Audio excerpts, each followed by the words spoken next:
Hello everyone, this is Diana Craw. Welcome and thank you for joining me to paint a little fall theme together. This is part of my painting kit.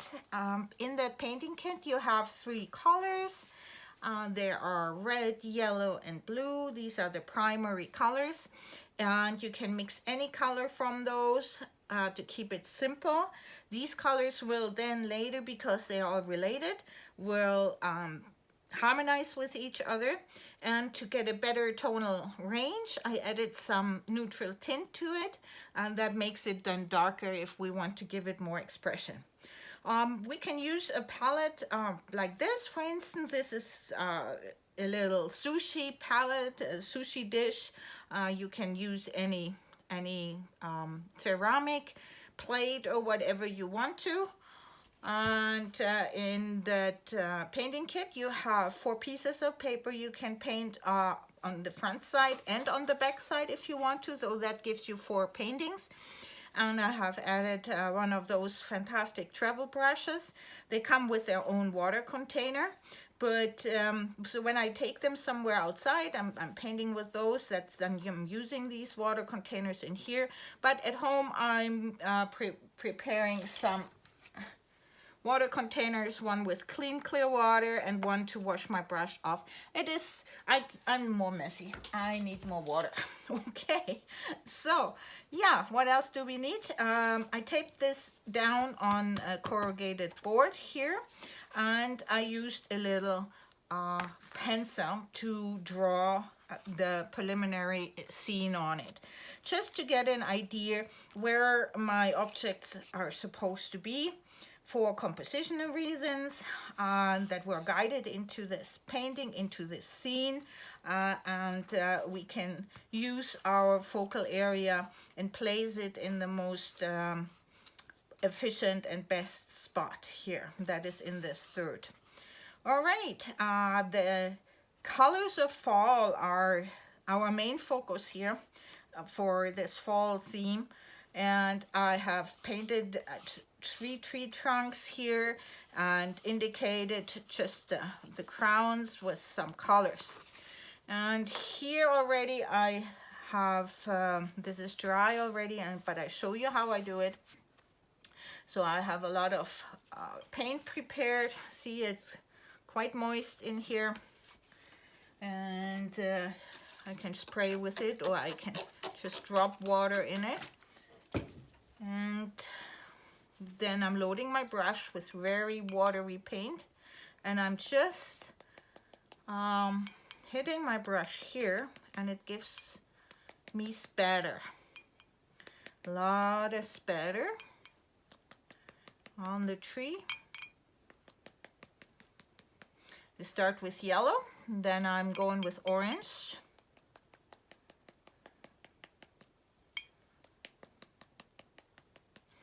And I even use a little bit of red, make it even darker, give it more expression. Okay, so, and when I have all these spatters, clean my brush, and I'm connecting the dots. I'm just pulling these dots together wherever I want to have a cluster of leaves.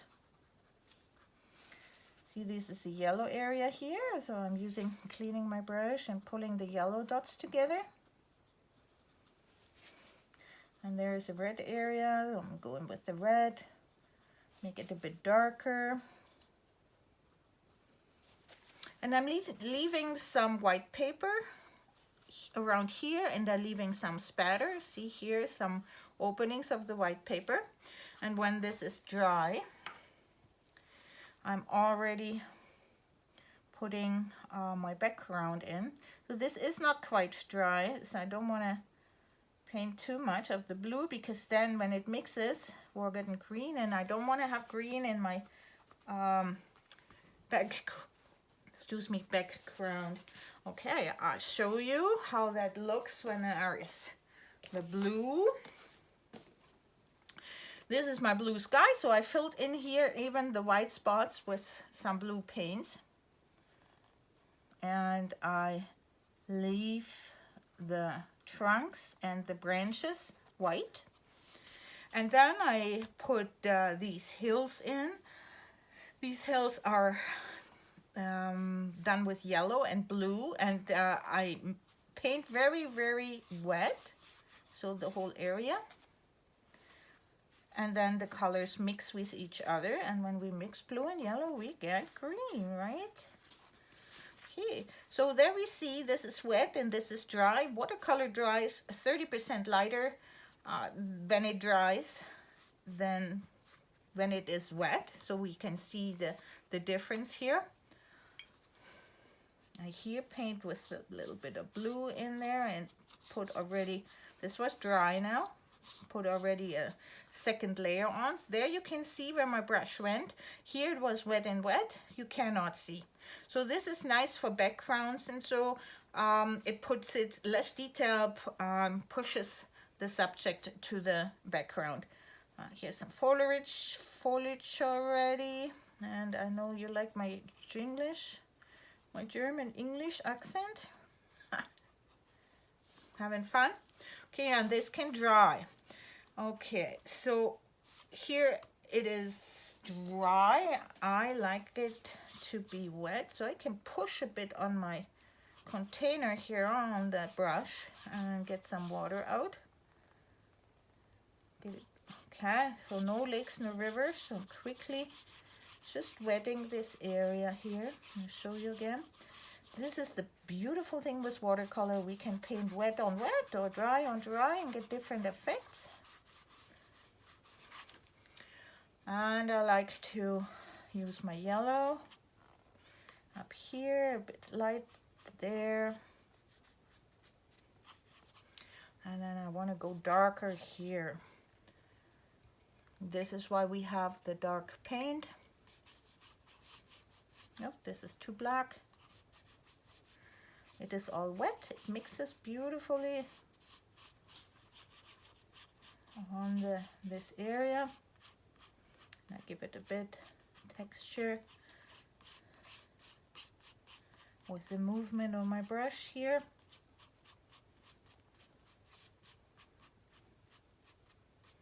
Okay, and we can do this on the other side too. See, this was already dry. So I'll put a bit more water on here. So that's the darkest on the front, and then up to the top, which is more in the distance. You want to be lighter, and we want to be a bit more runny, wet and wet. Okay, perfect. So this has to dry, and then we can come back and add more details. So this is pretty much the last stage of the painting. I like to paint in 3 layers. I start with the rough blocking in of the areas and then define it a bit more. So here I added some branches and I mixed some brown. So we're getting a neutral color in brown when we mix the blue, the yellow and the red together. And depending what is the strongest color, we get it in a warm red tone, or when we have too much blue, then we get it in a cooler brownish tone. And adding some yellow to it, and we're getting a really beautiful brown tone. Okay, so we're going over the tree trunks, and when they dry too light, then we just wait and then can go over it again, and then it makes it even darker. I do not push too much. I paint fairly wet, just applying my browns here, breaking the lines, indicating that some branches are hidden behind these beautiful colorful leaves. And I'm hardly pressing on the brush. I really gently just paint with the tip of the brush here to get thin lines everywhere. Okay, so it's the darkest here, dark blue, and then the sky is lighter here. We I like to have it a bit of a motion of the sky, the blue and the white, going towards, pointing towards my main focal area, which is the tree. And so I'm indicating, I'm just thinking here, this is maybe a bit too light. I'm adding another layer of yellow in there, or I'm adding another layer of yellow here somewhere to make it even darker with my yellow. And I can do exactly the same with the orange too, and with the red. Give it more expression. Because it dried lighter. I can even go in here. But I make sure that I do not just simply cover everything in one color, because it should indicate a lot of little leaves. Okay, a lot of little leaves. Okay, and then leave some of the spatter. We can put some spatter on too again, if we choose so. I like to encourage you to feel free, use the technique and make it your own painting, more or less depending how you like it. Oh, I added some orange here on the trail. Make it darker in the front and let it get lighter towards the back. And it's easy to put these fence posts in. Don't have to. I'm mixing my brown and using a little bit of black.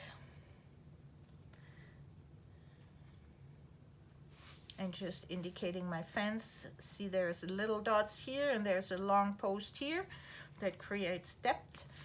And what else I did is, so these areas, they were really flat at the beginning. I use a bit more green. So this is kind of dark. Not too dark. Just go over it on dry paper and give the impression of the hills. Can go just with yellow over it. It makes it darker too, to give it a bit more shape. Yeah, that's basically it. A bit of shadow area here with the tree trunks and the crowns of the tree that brings it forward. And if you want to have some spatter of some leaves are falling already down in the wind. And then you have a cute little fall theme. I hope you like this. Please come back. Another painting kit will have another video. And I had super fun painting with you today. See you next time. Bye-bye.